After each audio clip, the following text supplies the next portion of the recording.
मान्छेहरू आयो गोपाल लामा परेछ चाली चाकरी। पॉलिटिक्स के क्षेत्र में जहां शब्दों में भरपूर पावर होती है और एक डेमोक्रेटिक कंट्री में नेताओं से ही देश चलाया जाता है, वहां इन पॉलिटिशियंस के शब्द समाज पर गहरा इम्पैक्ट डाल सकती है। रिसेंटली दार्जिलिंग की पॉलिटिक्स के एक जाने माने नेता नीरज जिम्बा द्वारा टीएमसी के गोपाल लामा पर किए गए व्यंग्यात्मक टिप्पणी ने नेताओं की बातचीत में शिष्टाचार और रेस्पेक्ट बनाए रखने की जिम्मेदारी पर सवाल खड़े कर दिए हैं। अपनी स्पीच में जिम्बा ने सरकास्टिक तरीके से टीएमसी कैंडिडेट गोपाल लामा की कंपैरिजन की है कॉमेडियन चार्ली चैपलिन के साथ। जिम्बा की इस बात पर सभा में मौजूद सभी जनता नेता के साथ हंसने लगी। वीडियो सोशल मीडिया पर खूब वायरल हुई और कमेंट्स पर भी लोगों ने खूब मजे लिए। वहीं पर कुछ कमेंट्स इस प्रकार के भी मिले।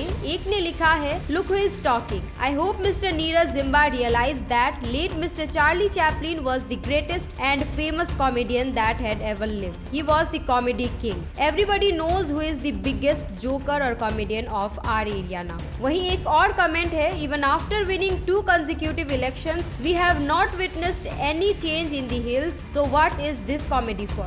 Instead of pressurizing the chosen and elected MP for serious discussion regarding problems in the hills, sir is running a comedy show on the streets. और ज्यादातर इस प्रकार के कमेंट मिले, हामी सानो हुँदा झगडा गरेको याद आयो यिनीहरूलाई हेरेर।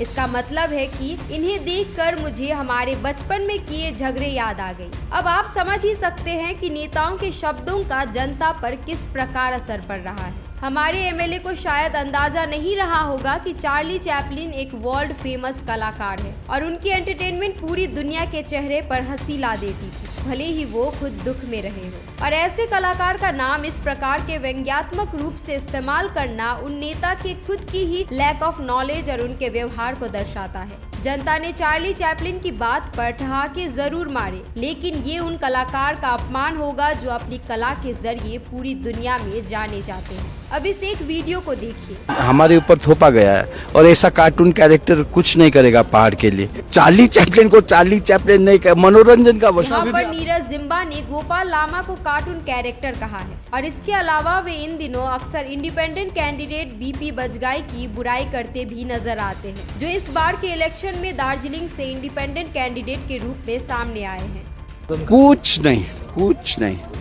रास्ते का एक कुत्ता को खड़ा कर दीजिए, उसका असर पड़ सकता है, लेकिन बजगाई जी का नहीं पड़ेगा। इस वीडियो में जिम्बा का कहना है, रास्ते में खड़े कुत्ते का असर पड़ सकता है लेकिन बीपी बजगाई का नहीं। जिम्बा उन्हें नो फैक्टर एट ऑल कहते हैं। हालांकि ये कोई नई बात नहीं है, क्योंकि अक्सर नेता अपने विरोधी पार्टी की बुराई करते नजर आते हैं, लेकिन ये भी समझना जरूरी है कि नेता वो फिगर है जिनसे ही देश चलाया जाता है। एक देश जहाँ नेताओं की हर एक डिसीजन का असर पूरी जनता पर पड़ती है, वहाँ नेताओं का इस प्रकार एक दूसरे पर अटैक फिर भी सही है, पर ऐसे शब्दों का इस्तेमाल कहीं ना कहीं सोसाइटी पर गहरा प्रभाव डाल सकती है। सिर्फ जिम्बा ही नहीं बल्कि ऑलमोस्ट सभी पॉलिटिशियंस एक दूसरे पर अटैक करते नजर आते हैं।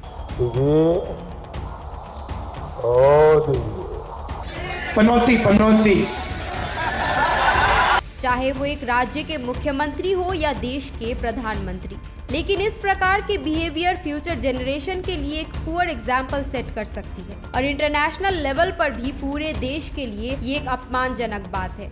इलेक्शन काफी नजदीक है और नेता अपने भाषणों में जमकर एक दूसरे की बुराई कर रहे हैं। ऐसे में हमारे देश की जनता, खासकर यूथ, इसका जवाब अपने एक वोट से दे सकती है। द कॉर्ड की टीम ने इस मुद्दे को आपके सामने रखने की कोशिश की। अब इस पर आपके क्या विचार है, कमेंट बॉक्स में जरूर बताएं।